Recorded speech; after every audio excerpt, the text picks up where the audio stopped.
Last lecture में हमने सी के फीचर्स के बारे में डिस्कस किया था और उसमें हमने मेमोरी मैनेजमेंट तक देख लिया था। इसमें हमें थोड़ा और इसके फीचर्स के बारे में देखना है। 2-3 फीचर्स रह गए थे, जैसे कि सिंपल। सिंपल क्यों है?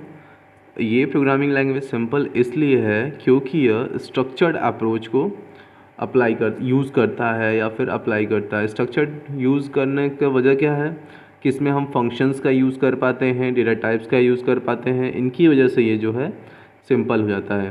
तो ये थे कुछ फीचर्स सी के बारे में। इनको आप पॉइंट टू पॉइंट नोट कर लेना या फिर ऐसा डायग्राम बना के भी याद कर सकते हो।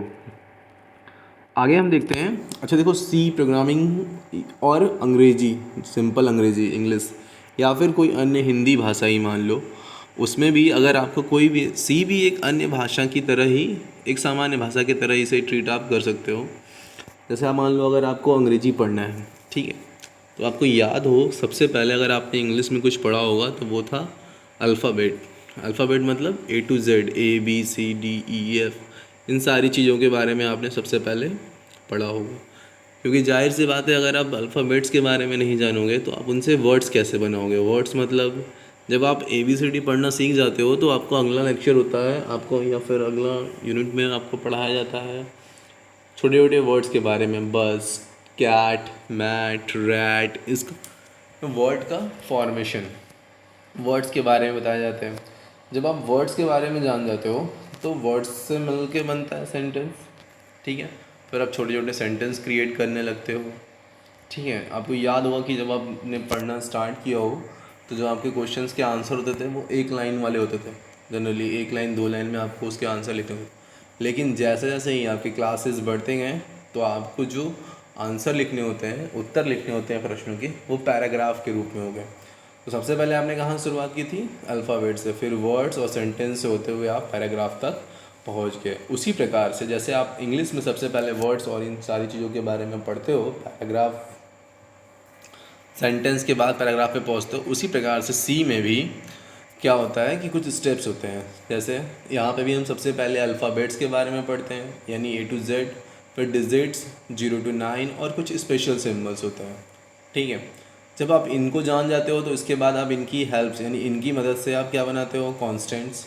कॉन्स्टेंट्स क्या होते हैं? ऐसे वेरिएबल जिनकी वैल्यूज़ फिक्स होती हैं। सॉरी, ये वेरिएबल नहीं होते, इनकी वैल्यू फिक्स होती हैं। वेरिएबल्स ये एक समझ लो कि स्टोरेज होता है, एक कप होता है जिसके अंदर आप कुछ डेटा को स्टोर करते हो। कीवर्ड्स क्या होते हैं? पहले से ही डिसाइड किए हुए, यानी कि सी कंपाइलर के द्वारा पहले से ही डिसाइड किए हुए 32 रिजर्व कीवर्ड सी भाषा में यूज़ किए जाते हैं। तो इन सबको बनाते कैसे हैं हम? जैसे मान लो एक आपका नाम मैं ले लेता हूँ, गो टू नाम का कीवर्ड होता है। किस नाम का होता है? गो टू, ठीक है। तो अब इस तक पहुंचने के लिए आपको क्या आना चाहिए? जी आना चाहिए पहले लिखना। अगर आप जी नहीं जानोगे, ओ नहीं जानोगे, टी ओ नहीं जानोगे तो कैसे पहुंच सकते हो? नहीं पहुंच सकते। तो जी पढ़ा, मतलब कि हमने अल्फ़ाबेट्स पढ़ा, उसके बाद हम यहाँ वर्ड्स। फिर जब आप इतना जान जाते हो वेरिएबल कीवर्ड्स को, फिर आप इंस्ट्रक्शंस लिखते हो और उसके बाद प्रोग्राम। आपको पता है कि प्रोग्राम क्या होता है? सेट ऑफ इंस्ट्रक्शन, ठीक है। सेट ऑफ इंस्ट्रक्शंस को हम प्रोग्राम कहते हैं। मतलब एक प्रोग्राम के अंदर ऐसा तो नहीं केवल एक इंस्ट्रक्शन होगा, उसमें एक से ज़्यादा इंस्ट्रक्शन एक पर्टिकुलर फॉर्मेट में या सीक्वेंस में लिखे गए होते हैं, उसे हम प्रोग्राम कहते हैं। तो आशा करता हूँ कि आपको ये चीज़ें समझ में आ रही हों। न समझ में आए तो आप दोबारा से वीडियो को प्ले करिए, देखिए और इसका कंप्लीट नोट्स बनाइए। अच्छा देखिए, अभी तक मैंने जितना आपको बताया ये आपके सिलेबस में नहीं था।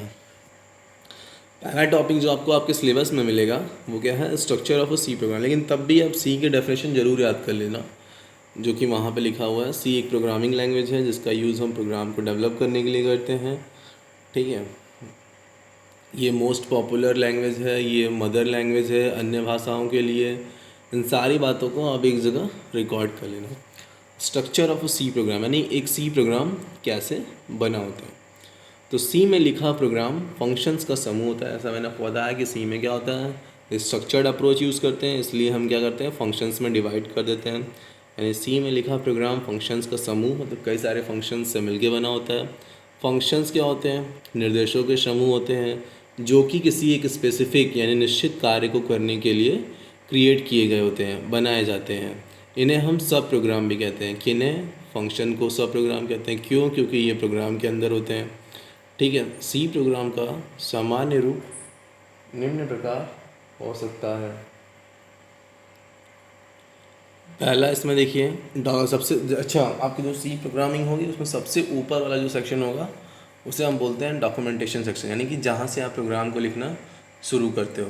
डॉक्यूमेंटेशन सेक्शन में क्या होता है कि हम बताते हैं कि हमारा प्रोग्राम किसके लिए है, क्या काम है, इसका मतलब कि पर्पस क्या है, एम क्या है, गोल क्या है। जैसे डॉक्यूमेंटेशन सेक्शन में आप लिख दोगे कि this program is related to add 2 numbers, या फिर ऑड इवन फाइंड करना, या फिर सिंपल इंटरेस्ट कैलकुलेट करना, या फिर कुछ अन्य। ठीक है। उसके बाद है लिंक सेक्शन। लिंक सेक्शन में क्या होता है कि हम अपने प्रोग्राम को किसी अन्य प्रोग्राम के से जोड़ने का काम करते हैं। लिंक मतलब होता है जोड़ना। ठीक है। और उसके बाद होता है डेफिनेशन सेक्शन, जिसके अंदर हम कुछ चीज़ों को डिफ़ाइन करते हैं जिन्हें हमें प्रोग्राम में यूज़ करना होता है। फिर बात आती है ग्लोबल डिक्लेरेशन सेक्शन की। ग्लोबल डिक्लेरेशन सेक्शन मतलब देखिए, अगर आप कोई भी वेरिएबल, भी आपको आगे बताया जाएगा, अभी बेसिक समझिए। अगर आप कोई वेरिएबल किसी फंक्शन के अंदर यूज़ डिक्लेयर करते हो तो आप उस वेरिएबल को केवल उस फंक्शन के अंदर यूज़ कर सकते हो। अगर आप चाहते हो कि कोई वेरिएबल आप पूरे प्रोग्राम में यूज़ कर सको तो उसको आपको यहाँ मेन के बाहर, यानी मेन के ऊपर ग्लोबल डिक्लेरेशन सेक्शन के स्पेस में डिक्लेयर करना होगा। उसके बाद आपका मेन, और ये जो सिंबल है पैरेंथेसिस का, इसे हम बोलते हैं फंक्शन सिंबल। इसे, ये जो आपका है ये फंक्शन सिंबल है, कोई नाम नहीं है, ये मेन है, मेन फंक्शन का नाम है। और ये पैरेंथेसिस ओपन पैरेंथेसिस क्लोज। ठीक है, ये फंक्शन सेक्शन है। अब इस फंक्शन के अंदर भी दो चीज़ें होती हैं। पहला डिक्लेरेशन, जहाँ पे हम वेरिएबल और सारी चीज़ों को डिक्लेयर करते हैं, और दूसरा एग्जीक्यूटेबल स्टेटमेंट्स। ठीक है, मतलब कोई भी लाइन जो लिखी होती है प्रोग्रामिंग की उसे हम स्टेटमेंट बोलते हैं, और ये सेमी कॉलन के द्वारा टर्मिनेटिंग कॉलन, सबको पता है इसे कहते हैं। हर लाइन के अंत में सेमी कॉलन होना ज़रूरी है, लेकिन करली ब्रैकेट, लेकिन करली ब्रैकेट, लेकिन करली ब्रैकेट, इसे हम करली ब्रैकेट कहते हैं। इसके बाहर यहाँ पर और ना ही यहाँ पर,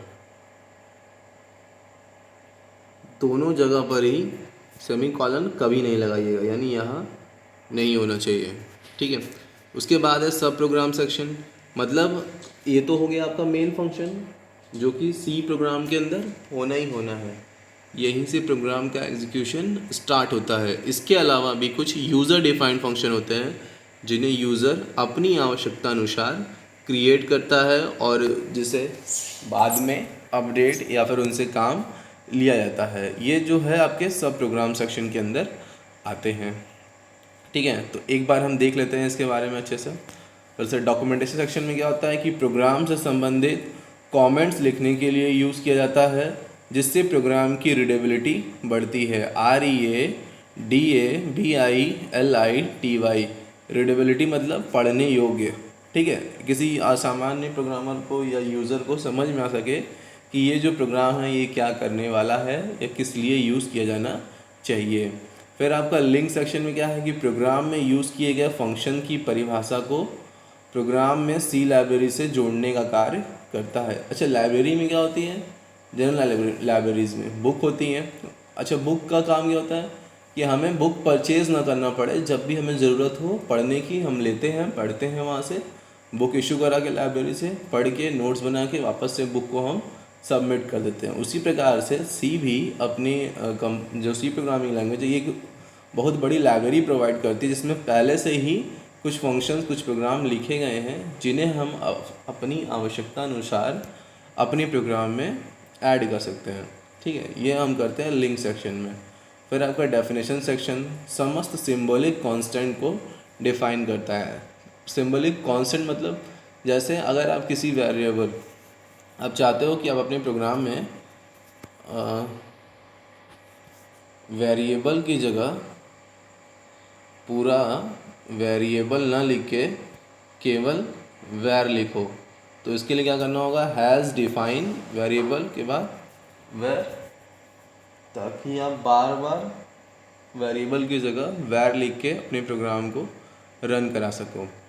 उसके बाद आपका ग्लोबल डिक्लेरेशन सेक्शन के अंतर्गत पूरे प्रोग्राम में कहीं भी यूज़ किए जा सकने वाले वेरिएबल्स डिफ़ाइन किए जाते हैं। फिर क्या है, प्रत्येक प्रोग्राम में एक फंक्शन होता है जिसमें 2 सब सेक्शन होते हैं। जैसा मैंने आपको बताया, पहला डिक्लेरेशन और दूसरा एग्जीक्यूटेबल स्टेटमेंट।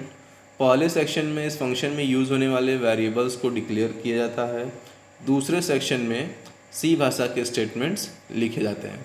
तो ये था आपका पूरा जनरल प्रोग्राम का स्ट्रक्चर। उसमें कौन कौन से सेक्शंस होते हैं उसके बारे में आप नोट्स बना लीजिएगा और उन्हें लर्न करने की कोशिश करिएगा। अब हम बात करते हैं, अगर आप एक सी प्रोग्राम लिखना चाहते हो या बनाना चाहते हो तो उसके लिए आपको कौन कौन से स्टेप्स फॉलो करने होंगे। तो सबसे पहले आपको प्रोग्राम लिखना होगा। प्रोग्राम लिखने के लिए आप किसी कंपाइलर का यूज़ करेंगे। आई सजेस्ट कि आप टर्बो C++ का यूज़ करें, ठीक है, जहाँ से आप बेसिक प्रोग्रामिंग को सीखते हैं। अच्छा, जो प्रोग्राम आप टर्बो C कंपाइलर जब ओपन करेंगे उस पर जो लिखेंगे उस प्रोग्राम को आप किसी भी नाम से सेव करिए। मैं कहूँगा फर्स्ट प्रोग्राम आपका है तो फर्स्ट .c एक्सटेंसन ज़रूरी है, ठीक है, .c एक्सटेंसन ज़रूरी है, जो कि यह बताती है कि आपका प्रोग्राम जो है किस भाषा में लिखा हुआ है। और